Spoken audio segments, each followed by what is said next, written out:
todos. Isso eu acho que a gente já pode consensuar.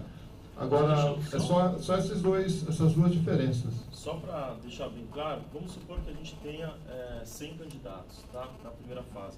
Da primeira para a segunda fase, passam 4 vezes o número de vagas. Então, passariam da primeira para a segunda fase 400 pessoas. Aí, quem seriam essas 400 pessoas? A gente precisa, desse total de 400, a gente precisa reservar 20% para negros e 5% para pessoas com deficiência. E teriam 80%, desculpa, 75% de pessoas que não seriam negras e nem pessoas com deficiência. Então, desses 400, 20% são 80%, 5% 10% e 75% 100. Então, das 400 que vão passar... Ah, não, é de 5% é 20, não é? É 20. Não, tá certo. Não. É 80, 10 e 310. 310. Não, fecha. 80, 20, 300, né? É o que tinha falado. 80, 20, 300. Então, como que daí todos aqui que iriam para a segunda fase, eles necessariamente precisam ter sido aprovados 50% e 30% em cada matéria. Agora, desses 400, o que a gente vai pegar? Das pessoas que se inscreveram por cotas, a gente precisa pegar toda a lista, vamos supor que a gente tenha 500 pessoas, a gente vai pegar os 80 primeiros colocados, entendeu? Das pessoas com deficiência, a gente tiver uma lista de 100, os 20 primeiros colocados, e das outras pessoas, se a gente tiver uma lista de 1000, os 300 primeiros colocados.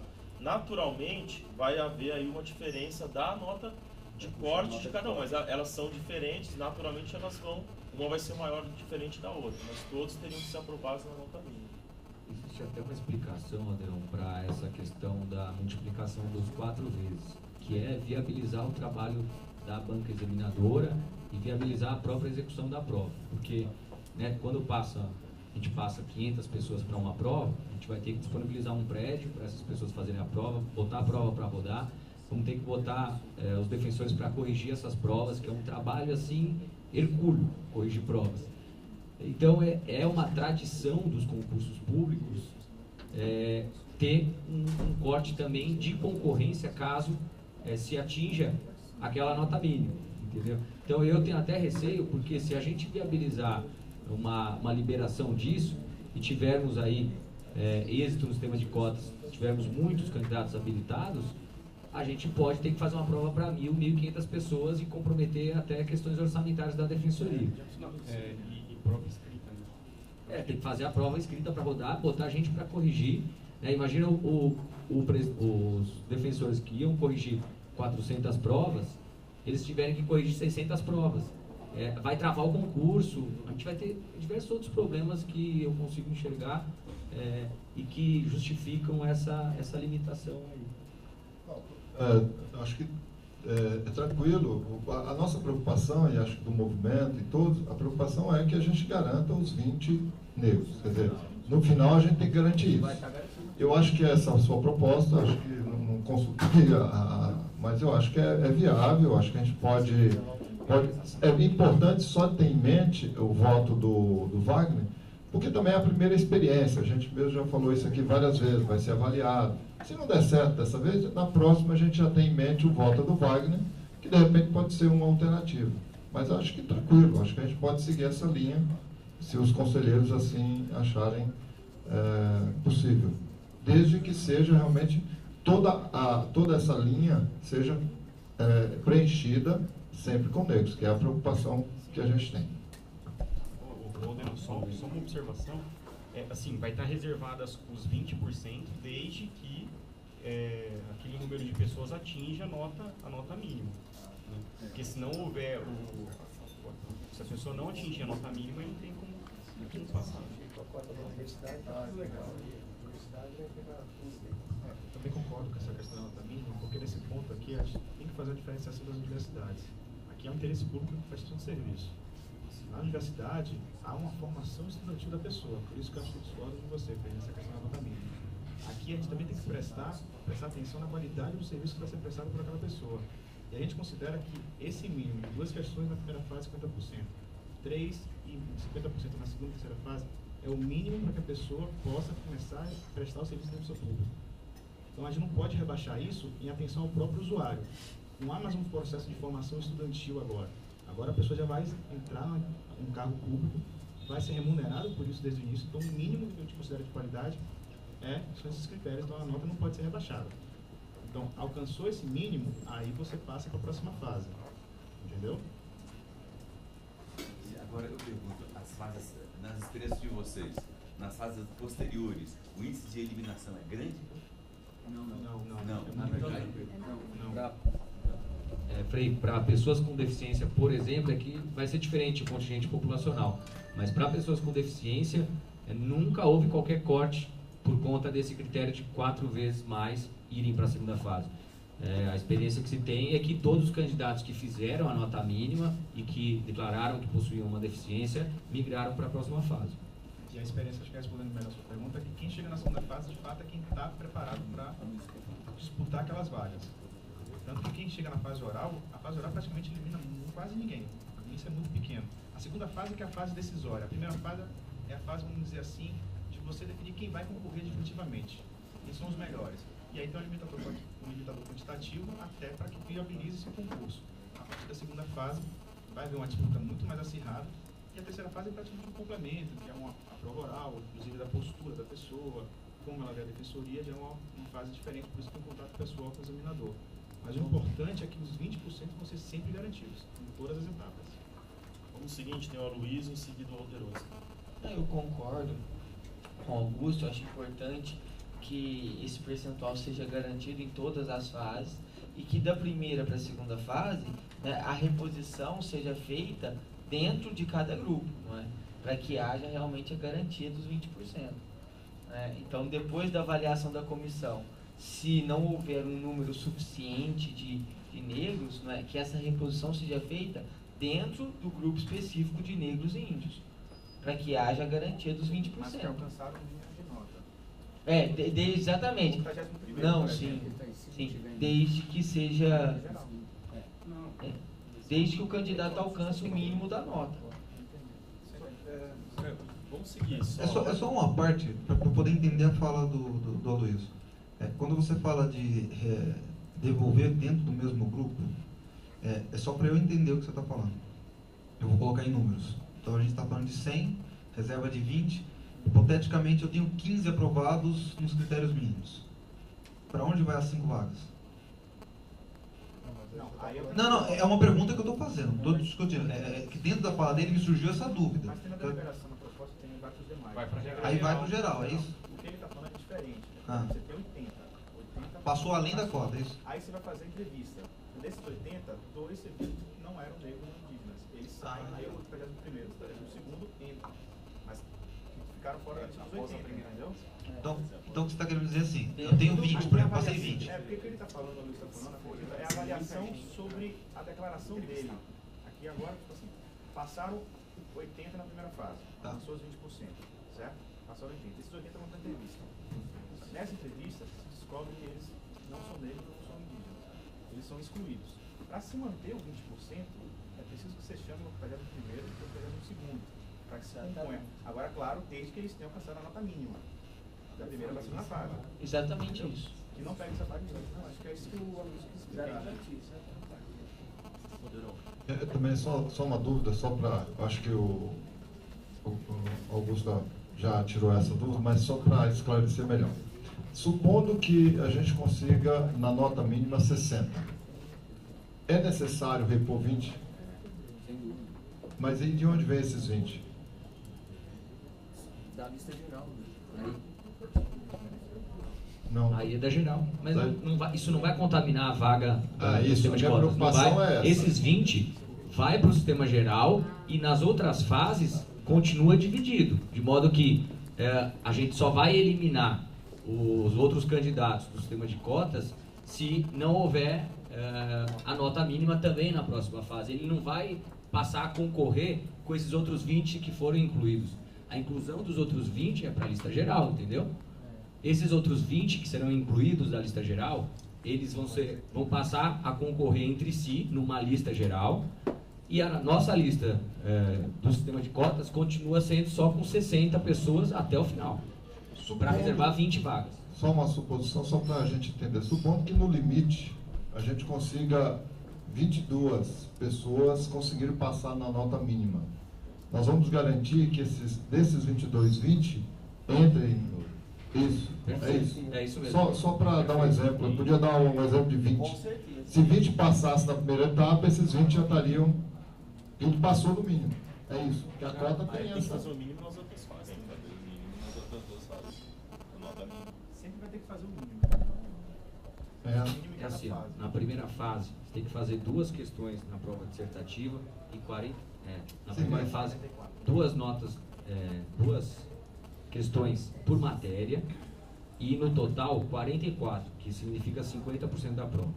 Depois, na fase dissertativa, mínimo de 3 por matéria e 50%, 5 na média geral. E no oral a mesma coisa, mínimo de 3 por matéria e 5 ou 50% no geral. Todos esses critérios mínimos devem ser atingidos. E até para complementar o argumento do Augusto, Alderão, foi colocado aqui em alguma sessão, porque a gente realmente compartilha dessas reflexões e enalteço aqui que cada fala de vocês é sim considerada, apesar de por vezes a gente não comentar diretamente, porque se os 13 comentarem cada fala dos senhores, a sessão não avança. Mas cada reflexão de vocês é escutada aqui, é refletida e avaliada. Na defensoria, a gente tem um cenário extremamente delicado em diversas defensorias, que o defensor público vai sozinho, vai com um defensor. Infelizmente, ainda temos muitas unidades, cerca de 5, 6, que só tem 2 defensores naquele lugar.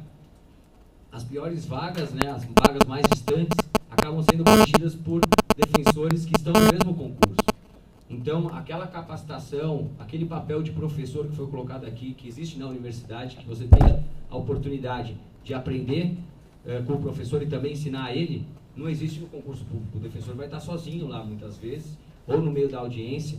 Não há possibilidade de corrigir alguma necessidade de interposição de recurso, de uma manifestação naquela matéria, quando ele estiver sozinho numa audiência, e aí o prejuízo vai ser irremediável para o usuário.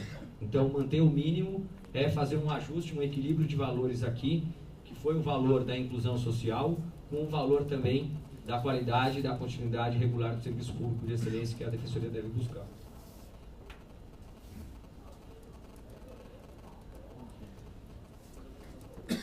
Acho que nós esclarecemos, né? Vamos decidir então essa questão do critério mínimo e também essa questão da reposição das vagas para a lista geral.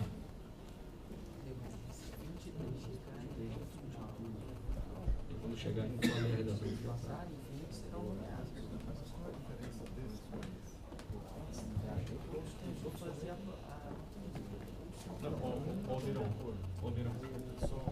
Desculpa, é que eu estou só para colocar a dúvida, porque assim, qual que é a diferença entre a cota, no final das contas, e os outros? É que o outro, além da nota mínima, ele precisa atingir a nota de corte, que em regra é acima da nota mínima. Tá. Então, por exemplo, na primeira fase, vamos supor que a nota de corte da lista geral seja 60% da prova, e a nota mínima é 50%.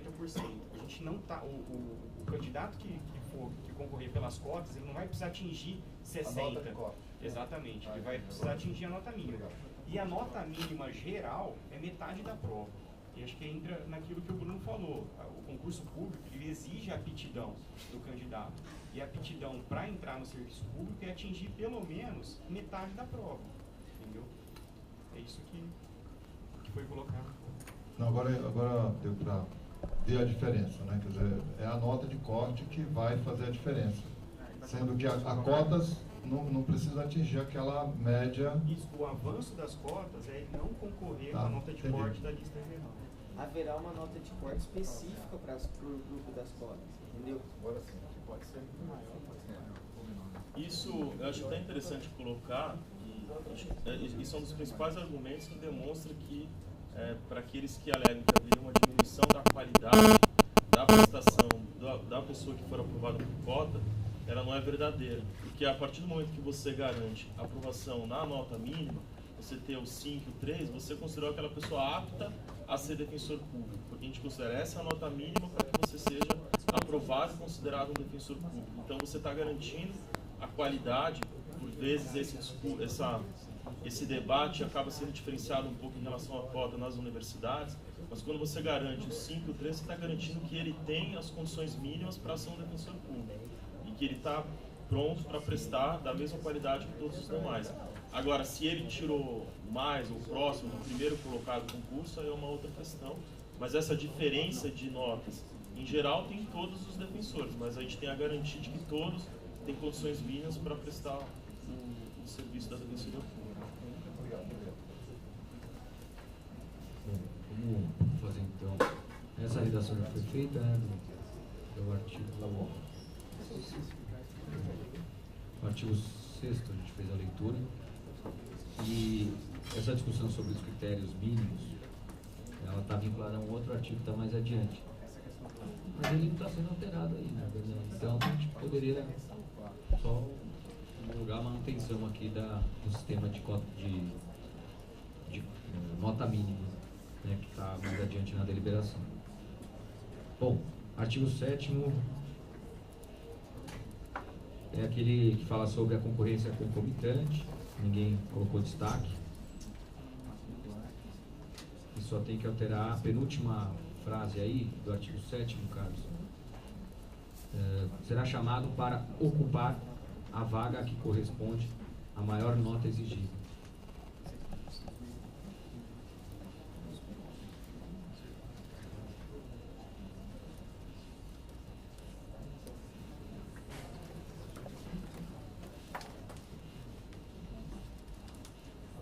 Ok. Bom, artigo 8º, gente.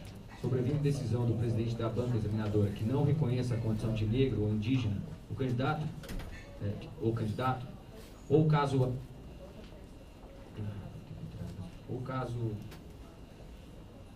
seja excluído da lista específica, mas tá? Ou caso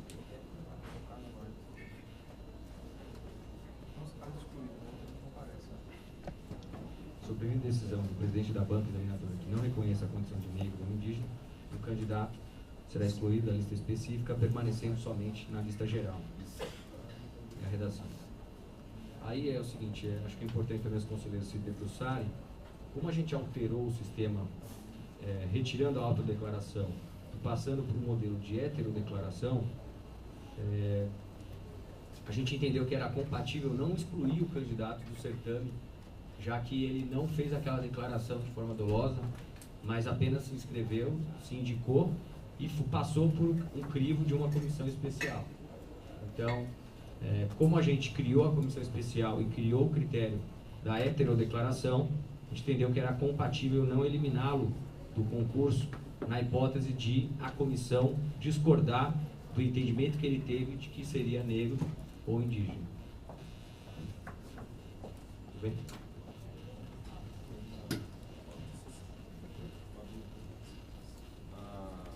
A análise, né, sobre da comissão vai ser, conversando aqui com o Bessa, vai ser após a primeira fase. Em contrapartida, se o candidato que se inscrever se declarar, se declarar negro e obtiver uma nota compatível com a lista geral, ele entraria em qual? Ele entraria no corte, na cota. Na cota. Não. Vai disputar de forma geral. Vai para o geral e deve fazer o corte da lista geral de acordo com a nota que ele teve. E nessa fase? Não, porque ele vai deixar de constar da lista específica. São algumas indagações. A primeira que eu vou ficar é nessa. Ele não vai passar, não vai ser, não, em tese não seria, passaria pela comissão, ou passaria mesmo assim? Todos vão passar. Todos os negros indígenas. Mesmo aqueles que tiverem uma nota... Todos os que tiverem a nota mínima. Não é isso que ele está perguntando. Acho que todos que se declararem negros no momento da inscrição, irão e passar... tiverem nota mínima. Não, a gente não vai fazer e entrevista porque não teve nota mínima, porque vai ser eliminado. Sim, Não, eles... vou colocar isso. Se o cara não entrou na nota mínima, ele entrou na nota Geral. forte, lá em cima. Não, mas ele tá na... Aí nesse que tá lá em cima, ele vai fazer entrevista? Ele vai ter que fazer a entrevista, porque senão, na terceira fase, ele não vai Na segunda e poder na terceira. concorrer na cota. Exatamente. Não, Ele vai estar nas porque duas listas, a né? partir dali já tem pertinência a não exclusão dele, porque aqueles que não atingirem a nota de corte geral, se no momento da entrevista for verificado que ele não possui, enfim, não se enquadraria como negro ou índio, ele automaticamente vai estar excluído, porque ainda que ele não seja excluído por conta disso, ele não vai Vai atingir a ser nota. excluído por causa da nota. Perfeito. Tá certo. É esse o raciocínio. Pode excluir essa parte, então, Carlos. Era erro de redação. O candidato será excluído da lista específica, permanecendo somente na lista geral. Parágrafo 1º. A exclusão da lista específica apontada no caput deste artigo aplica-se de igual modo ao candidato que não comparecer à convocação para a entrevista indicada no parágrafo 6º do artigo 4º. Então, se ele não comparecer, evidentemente ele vai ser remanejado para a lista geral se ele tiver atingido o corte da lista geral.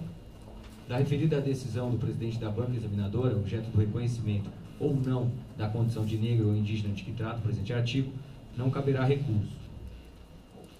Então, aqui o que acontece? A gente entende que essa questão de inscrição e de avaliação é uma questão formal, não é uma questão relacionada a uma discussão jurídica sobre o entendimento da banca examinadora. É uma questão de aferir os requisitos de inscrição para o concurso. E por essa razão não teria a opção do recurso. Artigo 9º. Na apuração dos resultados dos concursos, serão formuladas listas específicas para identificação da ordem de classificação dos candidatos cotistas entre si, com o objetivo de preenchimento das vagas reservadas. Parágrafo 1º. Se na apuração do número de vagas reservadas a negros e indígenas resultar número decimal igual ou maior do que meio, adotar-se-á o número inteiro imediatamente superior.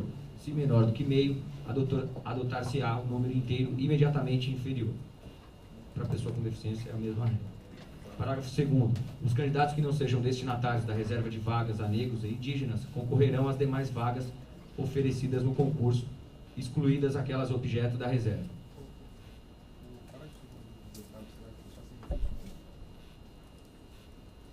A gente... eu expliquei já. Porque realmente a gente entende que não é a mesma coisa a gente discutir requisito de inscrição e avaliação da banca examinadora no momento que ela formula uma questão. Então, por exemplo, hoje os candidatos que foram limados pelo presidente da banca examinadora em razão de não preenchimento do requisito de inscrição, ele passa a ser excluído. Ele passa a ter opção judicial, não tem opção de recurso. Então, se ele entendeu que ele tinha o tempo de estágio, atividade jurídica, né? Há um tempo atrás nós tivemos diversas discussões relacionadas a isso. Os candidatos que foram excluídos pelo presidente da banca, por falta de requisito formal, eles tiveram que judicializar a questão. Na verdade, eles não vão ser excluídos, vão ser transferidos para outra lista. Vão ser transferidos. Vão ser excluídos da lista específica.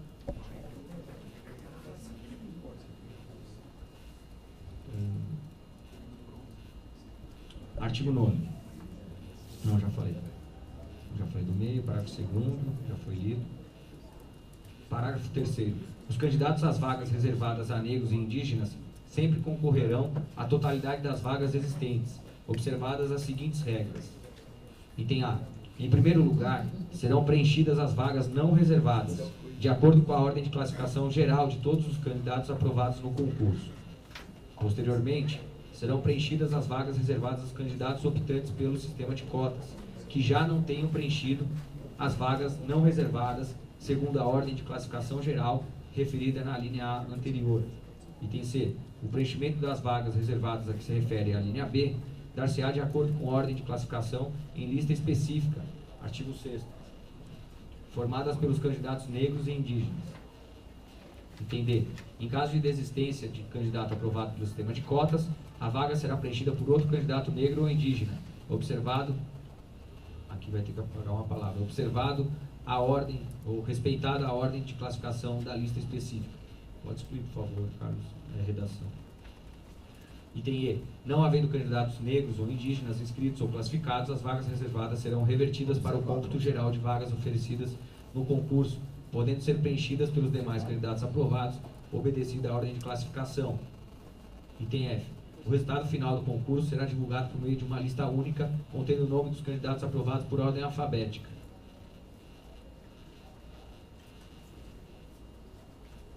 Bom, eu acho que até o final está acabando. Artigo 10. O sistema de cotas a que se refere o artigo 4º constará expressamente dos editais de concurso para ingresso na carreira, devendo a entidade realizadora do certame fornecer toda a orientação necessária aos candidatos interessados nas vagas reservadas. Artigo 11. A reserva de vagas para negros e indígenas prevista nesse artigo deverá ser prorrogada sucessivamente pelo mesmo prazo, caso ao final de 10 anos seja objetivamente constatado que as desigualdades étnico-raciais que ensejaram a sua implantação ainda persistem. Também tem que corrigir a redação. Parágrafo 1º. Para fins de prorrogação da reserva de vagas para negros e indígenas, serão levados em conta os resultados dos relatórios de avaliação produzidos pela Comissão Especial, os estudos acadêmicos sobre o tema, as manifestações em audiência pública, bem como os dados e informações dos institutos de pesquisa oficiais referentes à evolução da situação socioeconômica de negros e indígenas. Parágrafo 2º.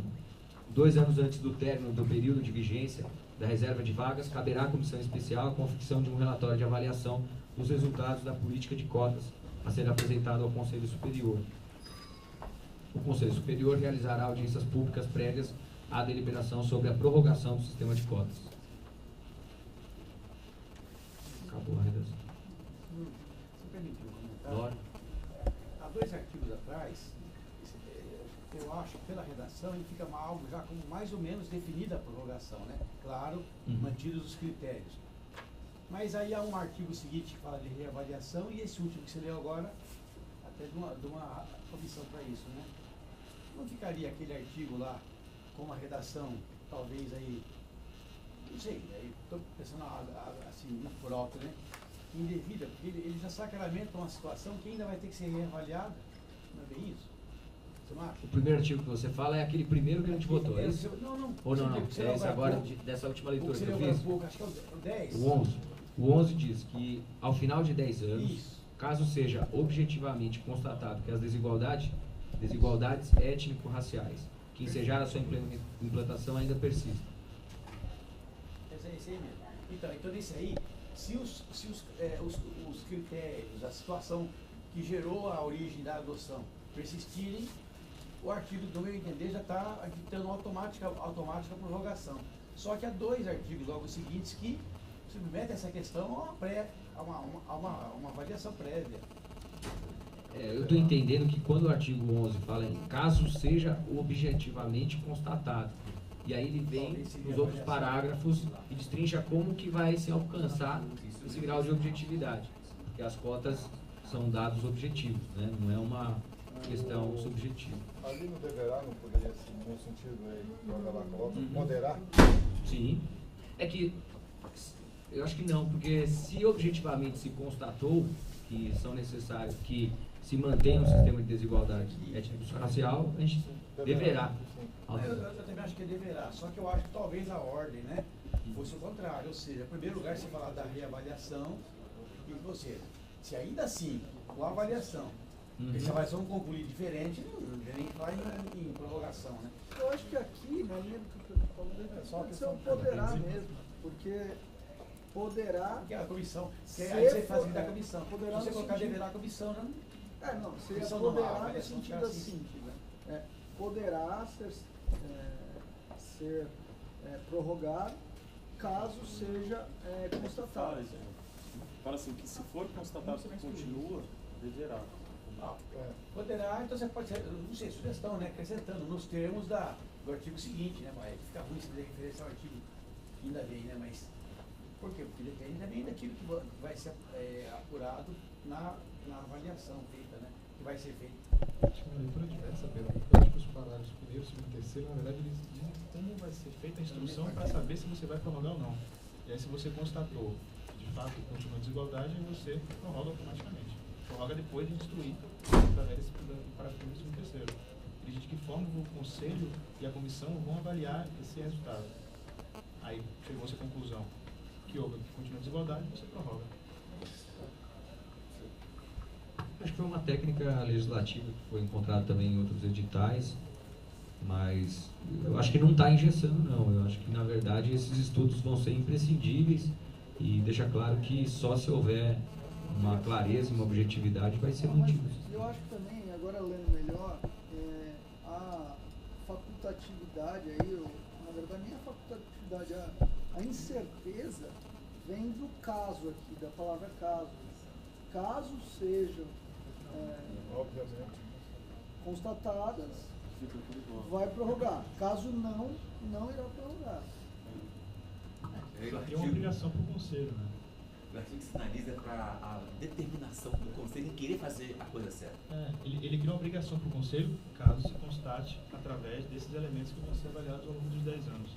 Aí, acho que tem que tirar um desses casos aí, tem 2 casos na redação. Tá. E depois colocar persistirem. Onde você está? Pelo mesmo prazo, tirar o caso. Em caso, ao final de 10 anos, caso.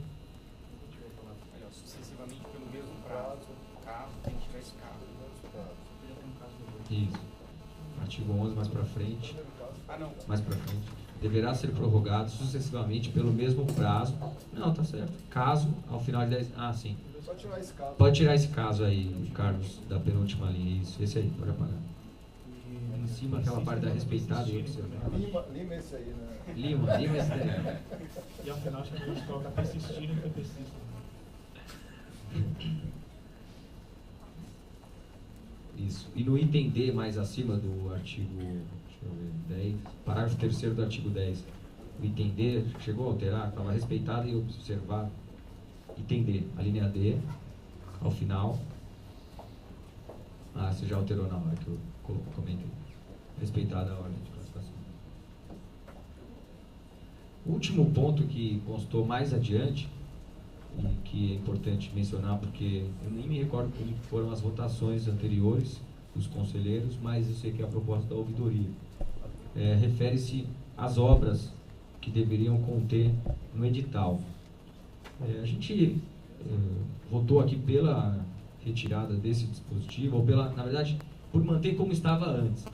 Eu entendo que a disciplina de direitos humanos, ao mencionar lá já nos editais que o concurso terá questões relacionadas ao direito das minorias, e depois dizer expressamente, dentre os direitos das minorias, deve haver um estudo acerca da discriminação racial, eu entendo que ali, sim, o estatuto também é mencionado expressamente, da igualdade racial no edital.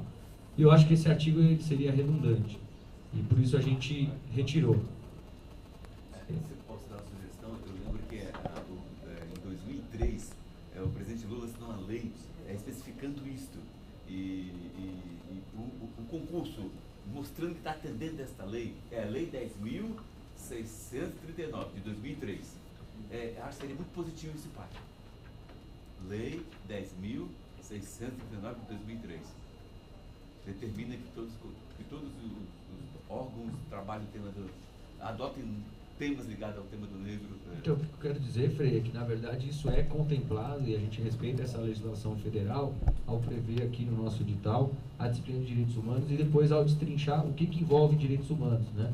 E aí a menção expressa ao Estatuto da Igualdade Racial é que já há uma coincidência nas matérias atinentes ao concurso da Defensoria Pública com aquilo que se busca proteger, que é a inclusão social e a eliminação das desigualdades. A gente atingiu isso por ser uma missão inerente à nossa função. Então a gente já tem isso, na verdade, no nosso edital. Essa alteração iria repetir o que já tem mais adiante, né? Para dar um exemplo, no quarto concurso que eu fiz, a segunda fase cobrou uma questão sobre ações alternativas, direito constitucional, né? Uma das matérias, uma das questões. Então já há um histórico adotando essas matérias. Tudo bem, acho que por coincidência exatamente esse era o tema que a gente queria conversar. Mas eu acho que contempla, desde que seja bem especificado, né, o que é o essa área de direitos humanos. Existe. Só para reforçar isso que o Bruno Albertano falou, no último edital, do último concurso, está lá, direitos humanos, né, no edital do sexto concurso. Item 16, direitos humanos das minorias e grupos vulneráveis, mulher, discriminação racial, diversidade sexual, criança, adolescente, idoso, pessoa com deficiência, povos indígenas e refugiados. Então já tem um item específico no edital do concurso da Defensoria no campo de direitos humanos. Ficou faltando a questão da composição da comissão. Eu queria fazer uma sugestão, até uma proposta aqui, porque o que a gente vê é que o defensor geral ele indica, né, o presidente da banca, que é aprovado pelo conselho, né? E depois o presidente da banca encaminha a sugestão de todos os integrantes da banca, que também passam pela avaliação do conselho. E aí a gente está com uma dificuldade dessa composição até para quem que indicaria, como que a gente formaria essa comissão. Então, até para não fugir aí das indicações do presidente da banca e da designação pelo defensor geral, e ficando então com o presidente da banca, todas as indicações, então, o presidente da banca e o defensor geral. O problema é que aí o presidente da banca, ele acabou o concurso, o presidente sai, sendo que essa comissão ela tem a duração, ela continua para fazer as avaliações.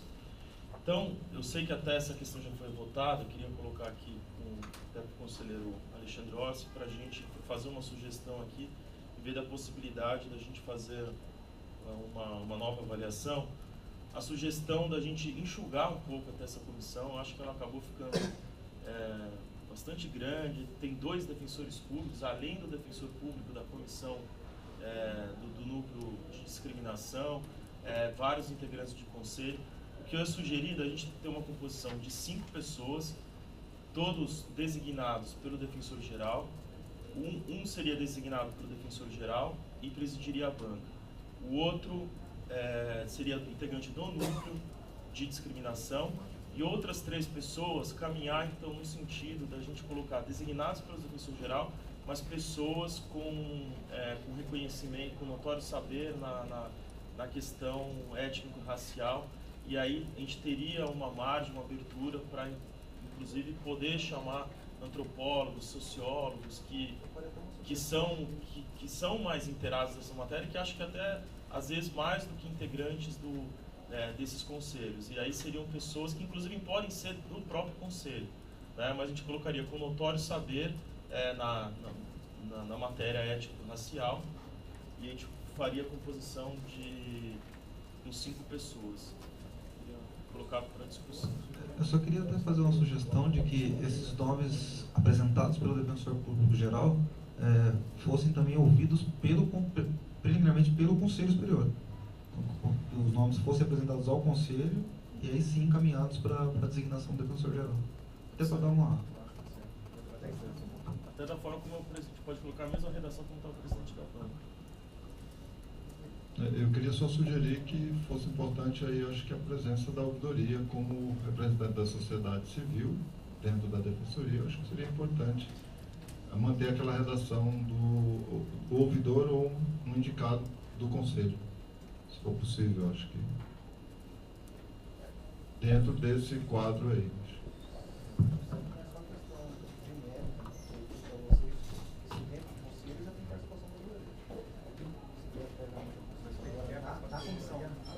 Na comissão.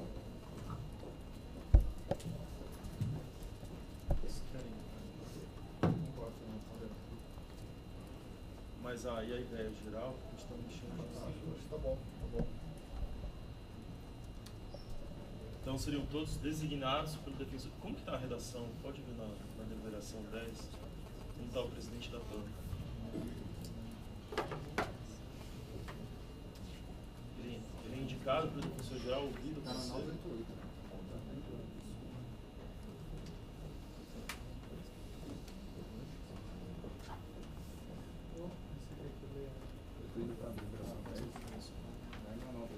Só colocar essa leitura. Deu 5 aí na sugestão? a gente pode tirar um de notório saber e colocar um de doutor. Menos notório saber. De notório saber.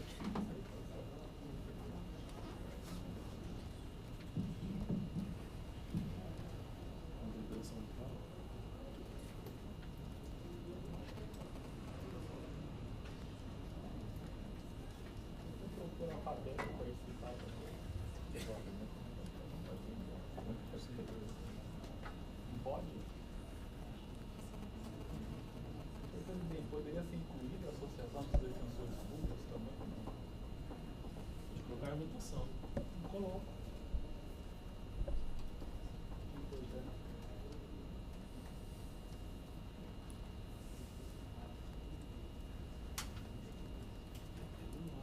Coloca presidente.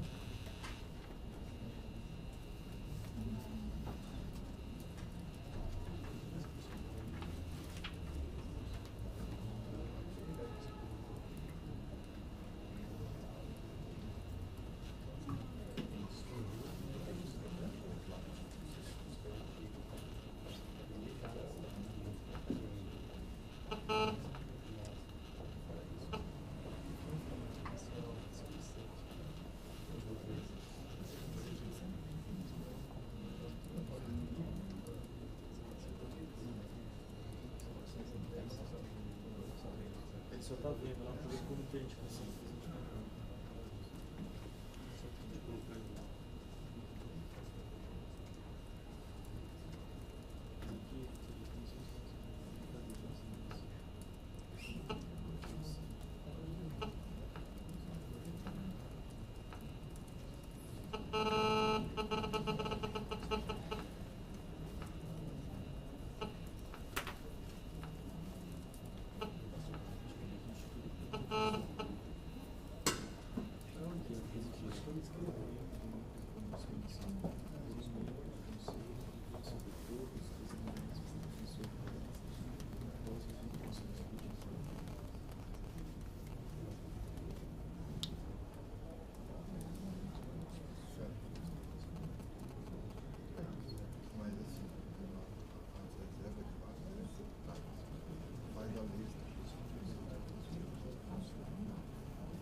O Luiz vai ler aqui a sugestão de redação e até a gente viu a formação da banca examinadora, ela é a indicação do conselho.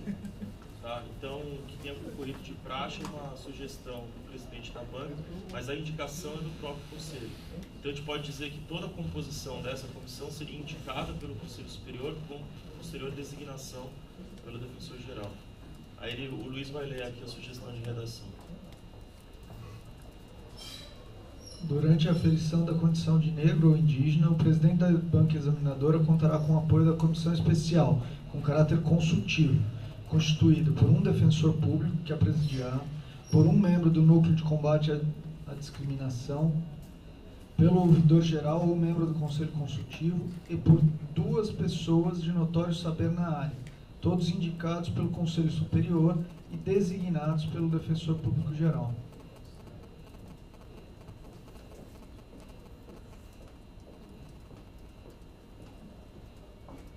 Acho que é interessante pôr um núcleo de combate à discriminação, não sei cada defensor.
Tem um artigo lá embaixo que fala que é vedada a remuneração.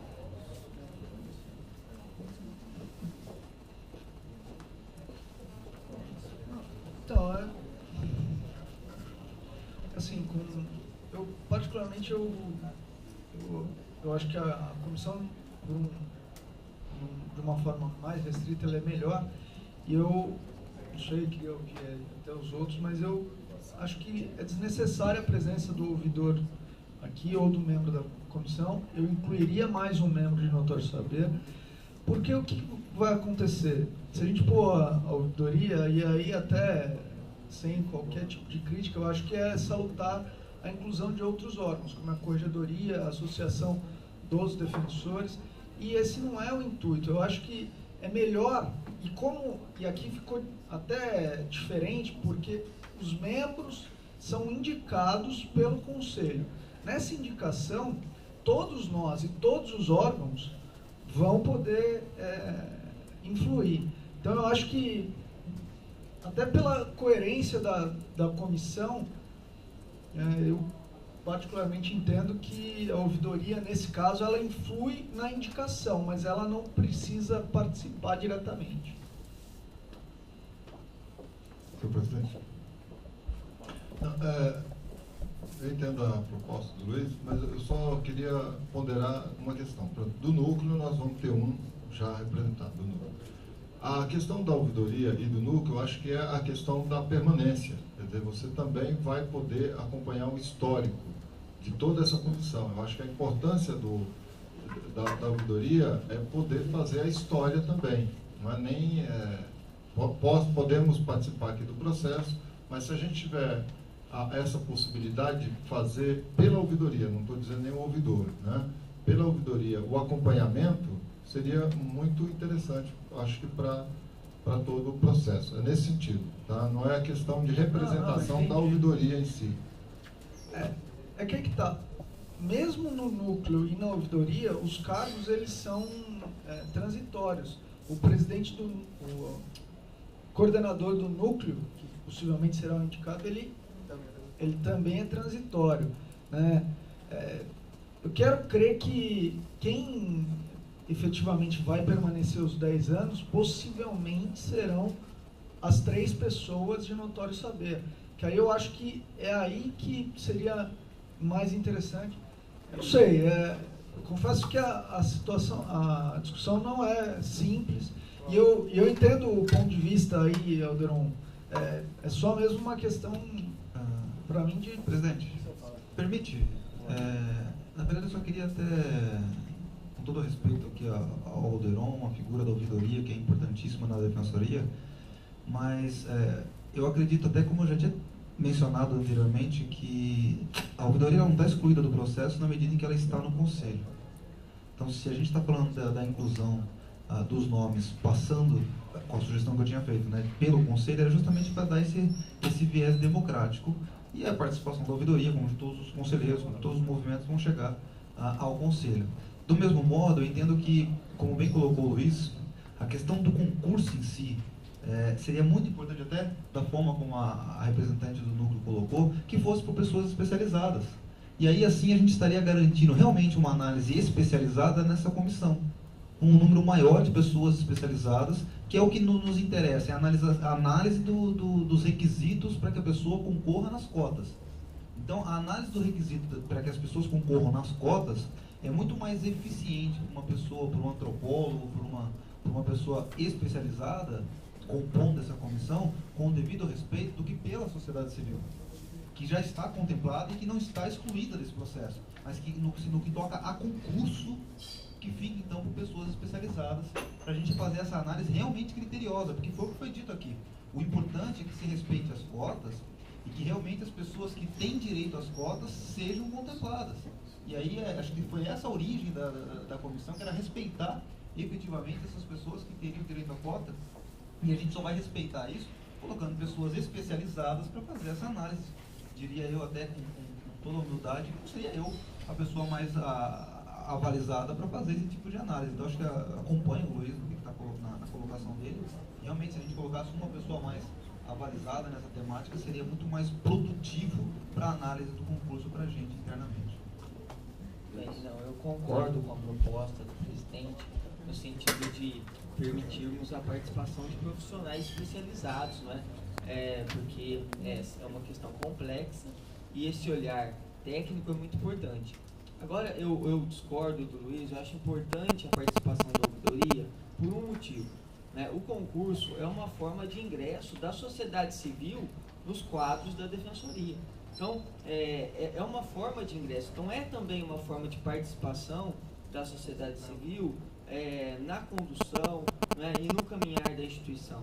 Então, por isso eu incluiria a ouvidoria e não incluiria nem a associação e nem a corregedoria, né, porque são órgãos, entidade, né, que tratam de defensores e não da sociedade civil.